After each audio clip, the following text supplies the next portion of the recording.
दोस्तों, आप सभी को कृष्ण जन्माष्टमी की हार्दिक शुभकामनाएं। अगर आप 16 अगस्त कृष्ण जन्माष्टमी के दिन इस देव वृक्ष को बिना किसी को बताए चुपचाप छू कर चले आते हैं और इस मंत्र को बोल कर चले आते हैं तो कंगाल भी धनवान बन जाएगा। इतना पैसा आएगा कि जन्म जन्मांतर की गरीबी तत्काल ही दूर हो जाएगी। 16 अगस्त दिन शनिवार के दिन आप चाहे कुछ और करना या ना करना, लेकिन इस प्रैक्टिकल को करके जरूर ही देख लेना। भक्तों, आज की इस वीडियो में जिस चमत्कारी देव वृक्षों के बारे में मैं आप सभी को बताने जा रही हूँ, इन देव वृक्षों में कृष्ण जन्माष्टमी के दिन माँ लक्ष्मी ने स्वयं कहा है कि मैं इनके अंदर वास करती हूँ और भगवान विष्णु यानी कि श्री हरि विष्णु, जिनका ही एक रूप भगवान श्री कृष्ण है, वे भी इसके अंदर वास करते हैं। और आप सभी को पता है कि हमारे लल्ला श्री कृष्ण को पेड़ों के ऊपर बैठकर बांसुरी बजाना कितना ही ज्यादा पसंद था। और ये देव वृक्ष आपके घर के आसपास में बड़ी ही आसानी से आपको देखने को मिल जाते हैं। इन देव वृक्षों के बारे में न केवल माँ लक्ष्मी ने, भगवान विष्णु ने, बल्कि भगवान शिव के प्रिय भक्त रावण ने भी कहा है कि यदि कोई भी व्यक्ति सही समय पर, सही मुहूर्त और सही दिन पर क्रिया अनुसार यानी कि 16 अगस्त जन्माष्टमी के दिन इन देव वृक्षों को चुपचाप छूकर चले आता है तो उसकी सभी प्रकार के कष्टों से उसे निजात मिल जाता है। दोस्तों, 16 अगस्त दिन शनिवार को पड़ने जा रही है साल 2025 की कृष्ण जन्माष्टमी की पावन तिथि। और इस साल मुहूर्त की बात करें तो 15 अगस्त की रात 11:49 पर अष्टमी तिथि प्रारंभ होगी, जिसका समापन 16 अगस्त की रात 9:36 पर होगा। तो इस दौरान आप किसी भी समय इस वृक्ष को, देव वृक्ष को छूकर चले आइएगा और वहां पर अपनी मनोकामना को बस बोल दीजिएगा। मेरे कहने पर एक बार इस प्रैक्टिकल को करके जरूर देखिएगा। जन्माष्टमी की रात आपकी तुरंत ही संपूर्ण प्रकार की जो भी मनोकामनाएं हैं वो पूर्ण होंगी और आपके जितने भी कष्ट हैं वो पेड़ उनको हर लेगा।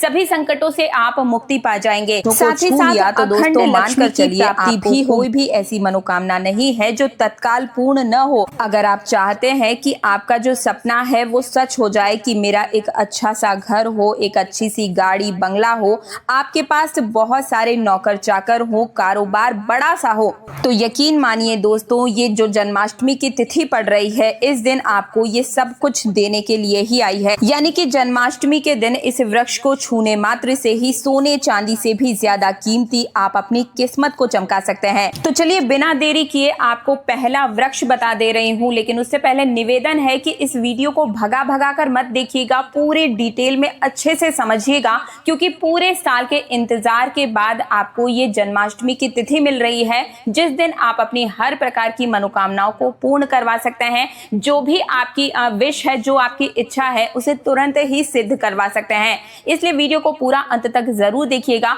और भगवान श्री कृष्ण की इस वीडियो को लाइक करके चैनल तीज त्योहार और धर्म को सब्सक्राइब करने के साथ आपको कमेंट में अपनी राशि लिखनी है, क्योंकि राशि के अनुरूप जो जन्माष्टमी का उपाय बनता पड़ेगा वो मैं आपको कमेंट सेक्शन में ही बताऊंगी। इसलिए आप सभी मुझे कमेंट सेक्शन में जय श्री कृष्ण, अपना नाम, गांव का नाम और साथ ही में आपकी डेट ऑफ बर्थ लिखकर भेजिए। जन्माष्टमी का राशि उपाय मैं आप सभी को कमेंट सेक्शन में ही बता दूंगी। तो देखिए, जो पहला वृक्ष है, जो देव वृक्ष, जो कि आपको जन्माष्टमी तिथि के दिन बिल्कुल ही छू कर चले आना है, वो है शमी का वृक्ष। जी हाँ दोस्तों, हमारे धर्मशास्त्र में जगदम्बा के स्वरूप के रूप में इसे माना जाता है, पूजा जाता है। ये स्वयं माँ जगदम्बा का स्वरूप है और इस पर माँ जगदम्बा साक्षात विराजमान होती है। अगर आप 16 अगस्त की रात्रि के समय में या फिर संध्या काल में शमी के वृक्ष के नीचे धूप और दीपक जलाते हैं तो आपकी सारी परेशानियां, सारे कष्ट उसी क्षण दूर हो जाते हैं। और इसके अलावा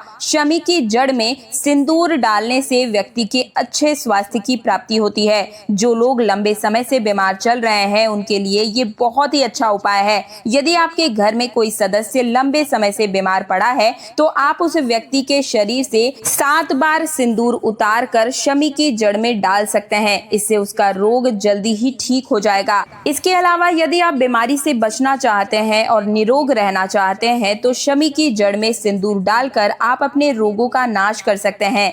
आपको सिर्फ 16 अगस्त को जन्माष्टमी के दिन शमी के वृक्ष को छूकर अपनी मनोकामना भी जरूर ही बोलनी है। जब आप इसे करेंगे तो आप देखेंगे कि आपकी मनोकामना उसी क्षण पूर्ण होने में लग गई है। कोई ना कोई संकेत आपको ऐसा जरूर मिलेगा उसी क्षण तत्काल ही कि आपको यकीन हो जाएगा कि अब आपकी मनोकामना जो है वो 24 घंटे के अंदर ही पूर्ण हो जाएगी। और इतना ही नहीं, इससे आपकी कंगाली यानी कि दरिद्रता भी समाप्त होती है। इस दिन शमी के वृक्ष के प्रभाव से आपको अपार धन की प्राप्ति होती है, बहुत ज्यादा लाभ होता है दोस्तों, धन दौलत की प्राप्ति होती है। और साथ ही साथ अक्षय तृतीया के दिन शमी के वृक्ष का आशीर्वाद लेकर आप अपने जीवन में खुशहाली और समृद्धि को भी ला सकते हैं। दोस्तों, अब दूसरे वृक्ष की बात करूंगी। इस वृक्ष को देव वृक्ष कहा गया है। ये वृक्ष है परिजात नाम का वृक्ष। जी हाँ दोस्तों, ये भी आप सभी को अपने घर के आसपास बहुत ही आसानी से देखने को मिल जाएगा।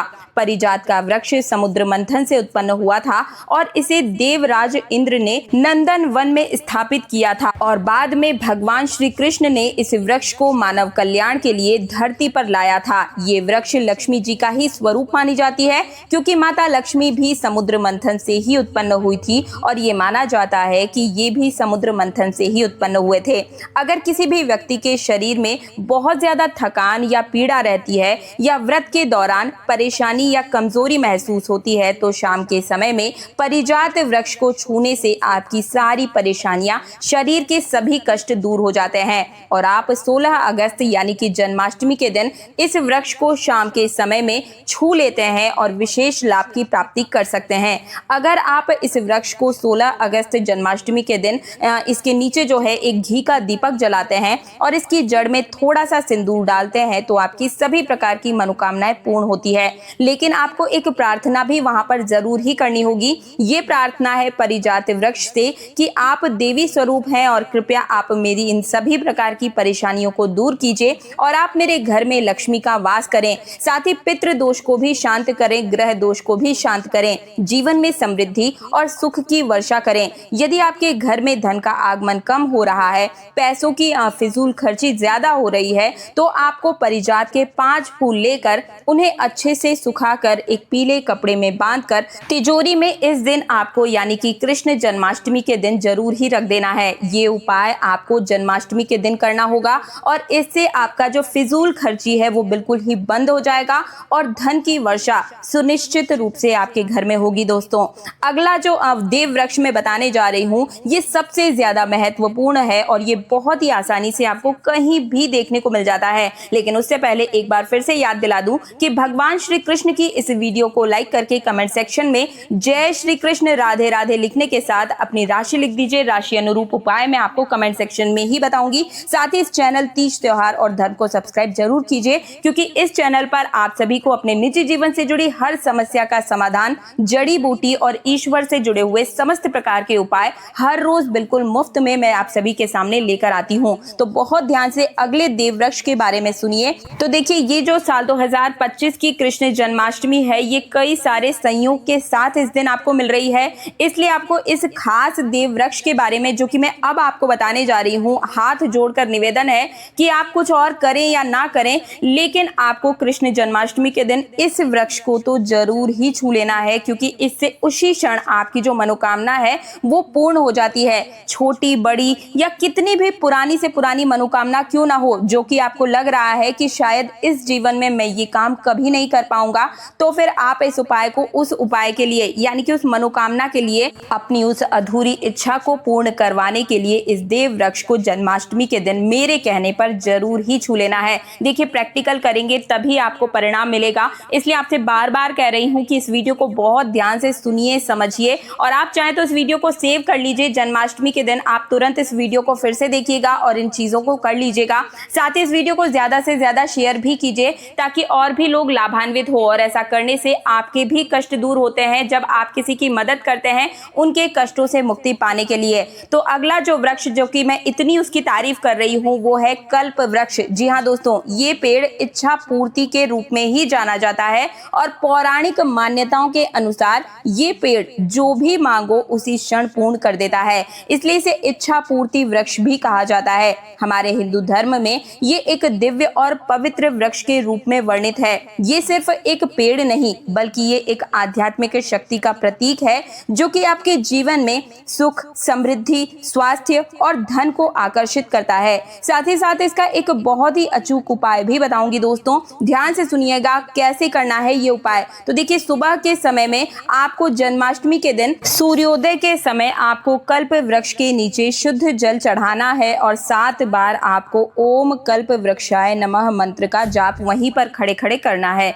इसके बाद आप अपनी मनोकामना वहीं पर धीरे धीरे उस पेड़ के तने को छूकर आपको अपनी मनोकामना बोलनी है और लगातार बोलते हुए जानी है। और कम से भी कम 11 या फिर 21, 51 या 100 या 108 बार आपको अपनी मनोकामना उस तने को छूकर सूर्योदय के समय दीपक जलाकर आपको इसी तरीके से बोलनी है।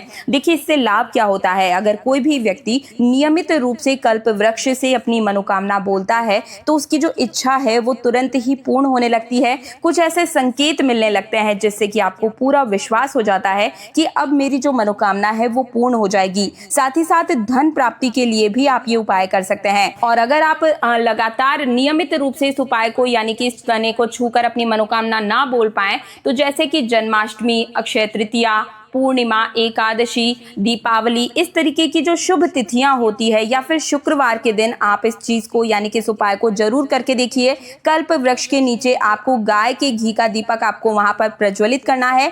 एक चांदी का सिक्का पेड़ की जड़ में आप गाड़ दीजिए और प्रार्थना करें कि हे कल्प वृक्ष मेरे जीवन में धन और सौभाग्य की वर्षा करें। और दोस्तों, इससे आपके व्यापार में भी उन्नति होती है, धन लाभ के योग बनने शुरू हो जाते हैं। रोगों से निवारण के लिए आप इस उपाय को जरूर कीजिएगा।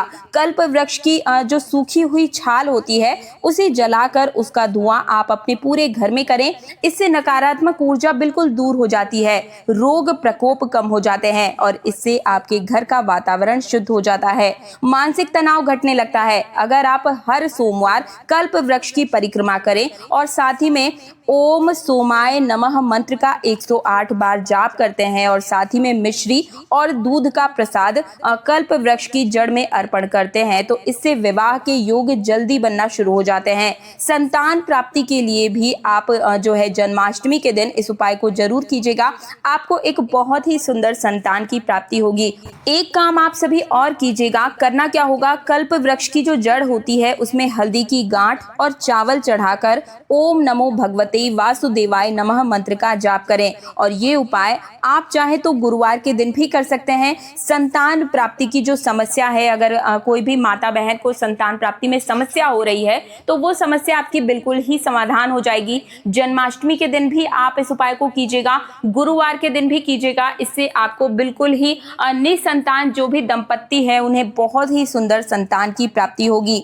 नौकरी, प्रमोशन, व्यापार की बढ़ोतरी के लिए आपको क्या करना होगा, कल्प वृक्ष की जड़ में 5 सुपारी और 1 सिक्का रखकर आ जाइएगा, वहां पर चढ़ा दीजिएगा और ओम श्रीम ह्रीम क्लीम इस मंत्र का 108 बार जाप कीजिए। नौकरी में जो भी दिक्कतें आ रही हैं या फिर आपका प्रमोशन या फिर कहते हैं ना कि ट्रांसफर रुका हुआ है, ट्रांसफर हो नहीं रहा है, तो ऐसी मान्यता है दोस्तों कि इससे आपको जन्माष्टमी के दिन कोई भी चीज आप अपनी पूर्ण करवा सकते हैं। क्योंकि कृष्ण जन्माष्टमी के दिन भगवान श्री कृष्ण, हरि विष्णु और माँ लक्ष्मी, इनकी कृपा जो है इसके अंदर वास करती है, इनका आशीर्वाद होता है। तो इस दिन को आप बिल्कुल भी अपने हाथों से खाली मत जाने दीजिएगा। साल 2025 की जो कृष्ण जन्माष्टमी की तिथि है ये सर्वार्थ सिद्ध योग के साथ इस बार आई है। तो अगर कोई भी व्यक्ति इस दिन कुछ भी मांगेगा वो चीज उसे जरूर मिलेगी, जो भी सही तरीके से सही नियम से इन उपायों को करेगा। और साथ ही इस दिन दान पुण्य भी जरूर कीजिएगा दोस्तों, पूजा पाठ करना बिल्कुल मत भूलिएगा।